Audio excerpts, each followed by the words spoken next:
The first Deputy Chairman of the Supreme Council for Youth and Sports, Chairman of the General Sports Authority and President of the Bahrain Olympic Committee, His Highness Sheikh Khalid bin Hamad Al Khalifa met with athletes who won 59 medals, including 19 gold, at continental and international competitions during the first half of 2025 in the presence of senior officials and sports federation heads. His Highness praised Bahrain's sporting achievements, crediting the strong support of His Majesty the King, His Royal Highness the Crown Prince and Prime Minister, and His Majesty the King's representative for humanitarian work and youth affairs and chairman of the SCYS, His Highness Sheikh Nasser bin Hamad Al Khalifa. His Highness highlighted historic milestones such as the men's table tennis team qualifying for the 2026 World Championship and the volleyball team winning the Asian Championship for the first time, reflecting the growing strength of Bahraini sports. His Highness commended the dedication of sports federations, technical and administrative staff, affirming that the GSA and the BOC will continue providing comprehensive support to enhance athlete skills and encourage further success. The Secretary General of the BOC, Faris Al-Kohji, expressed pride in these achievements and appreciation for His Highness's ongoing encouragement to Bahraini athletes.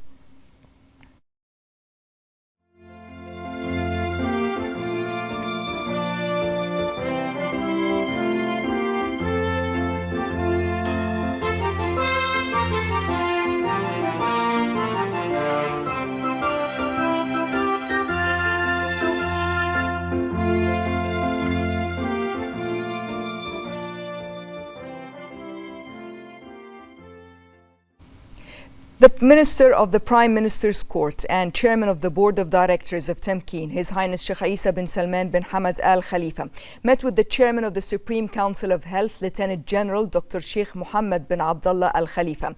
His Highness affirmed Bahrain's commitment to investing in local talent employed across all sectors. His Highness stated that this is achieved through the launch of various strategic initiatives which will play a pivotal role in enhancing the quality and long-term sustainability of healthcare services, recognizing the sector as a fundamental pillar in Bahrain's continued development under the leadership of His Majesty the King and in accordance with the directives of His Royal Highness the Crown Prince and Prime Minister. His Highness also issued directives to enhance collaboration between Tamkeen and the Council and launch a new support package aimed at developing and training national talent within the healthcare sector. This includes providing support for more than 750 Bahrainis, including doctors and nurses, to further improve capabilities and boost the sector's workforce. His Highness emphasized that empowering national talent across all sectors remains a strategic priority, with dedicated resources and concerted efforts to help achieve this objective. His Highness reiterated the ongoing commitment to developing robust training and employment pathways that support the professional growth of Bahraini citizens and position them as the leading candidates in the labor market. In addition to advancing individual growth, this initiative serves as a catalyst for national progress and economic prosperity.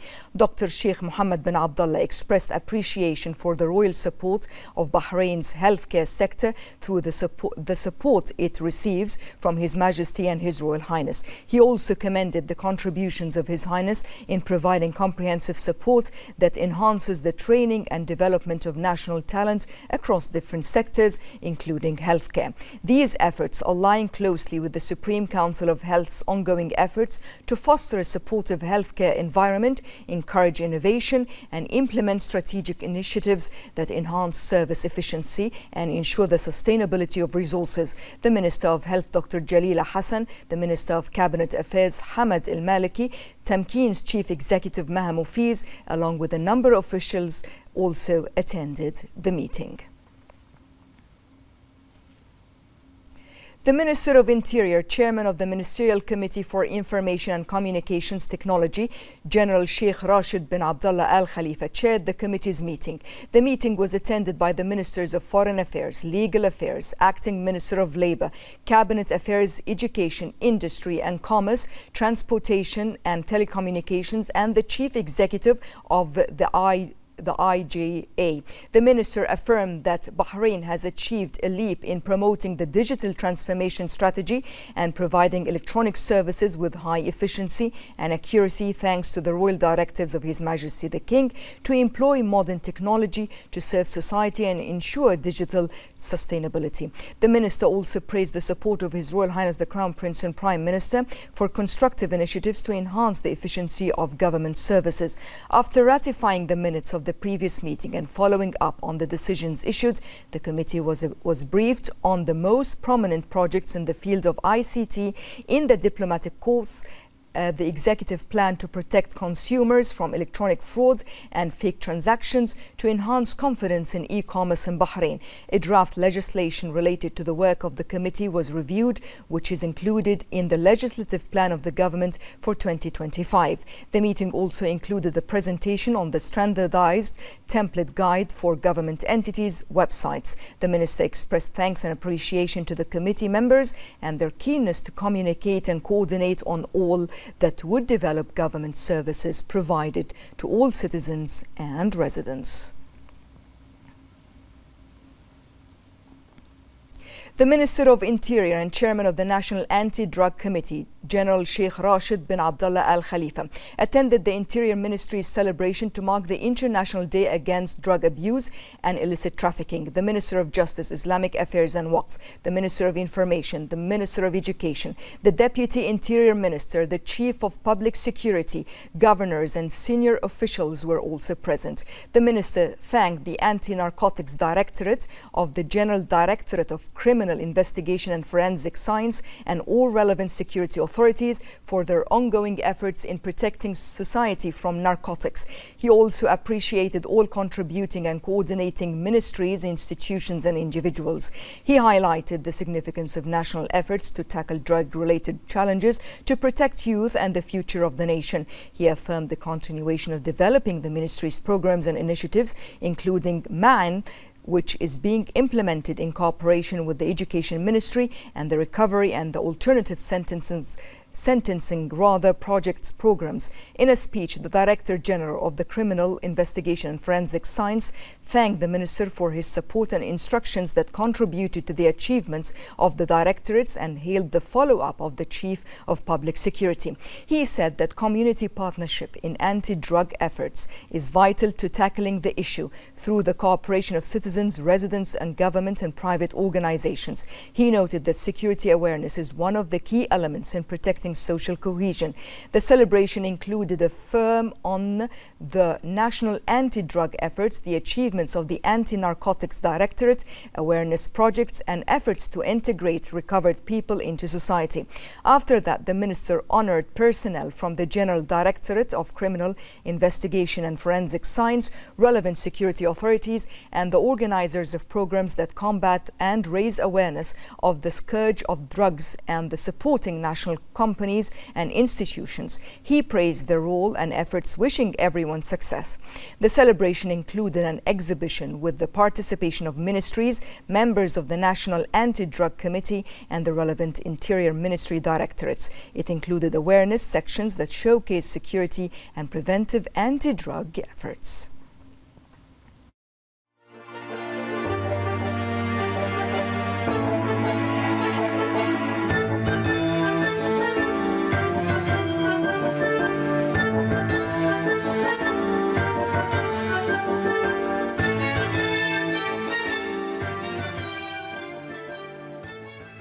The Minister of Housing and Urban Planning, Amna Rumihi, said that 2,584 applications were approved for various housing finance programs during the first half of this year. She added that the total number of approved applications since the program's launch in 2022 has reached 10,163.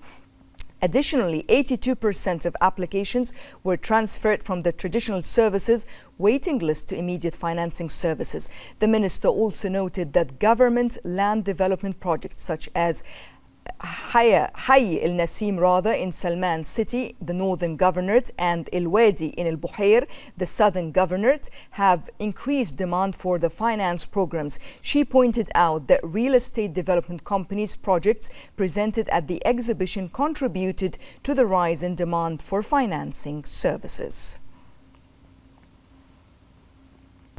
The Minister of Sustainable Development and CEO of Economic Development Board, Noor Al Khalif, delivered Bahrain's statement during the high-level general debate of the 4th International Conference on Financing for Development held in Spain. Al Khalif pointed out that Bahrain, under the leadership of His Majesty the King and the guidance of His Royal Highness the Crown Prince and Prime Minister, has taken serious and pioneering steps in financing various development tracks.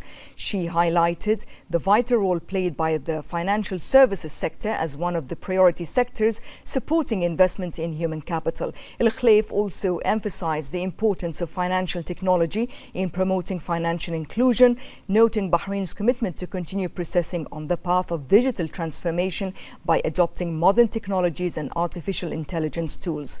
She concluded her speech by stressing that sustainable development is a collective responsibility that requires enhancing international cooperation and expanding international partnerships.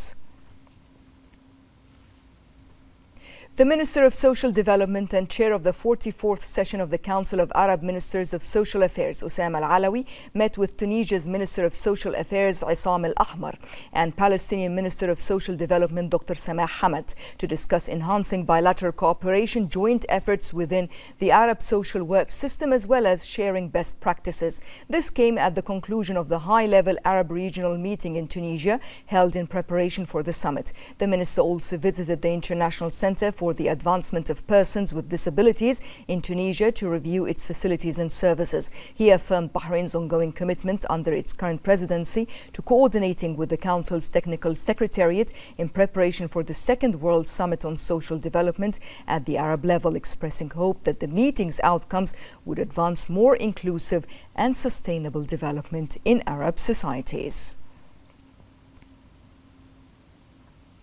Lebanese President General Joseph Aoun received the credentials of the Ambassador Extraordinary and Plenipotentiary of Bahrain to Lebanon, residing in Damascus, Wahid Mubarak Sayar. The ambassador conveyed greetings from His Majesty the King and His Royal Highness the Crown Prince and Prime Minister, wishing the President good health and Lebanon continued progress and prosperity. The ambassador expressed hope to further develop the close relations between the two countries for mutual benefit. The Lebanese President extended his greetings to His Majesty and His Royal Highness, wishing Bahrain and its people continued growth and prosperity. He affirmed the strong fraternal ties between the two nations and wished the ambassador success in his diplomatic mission.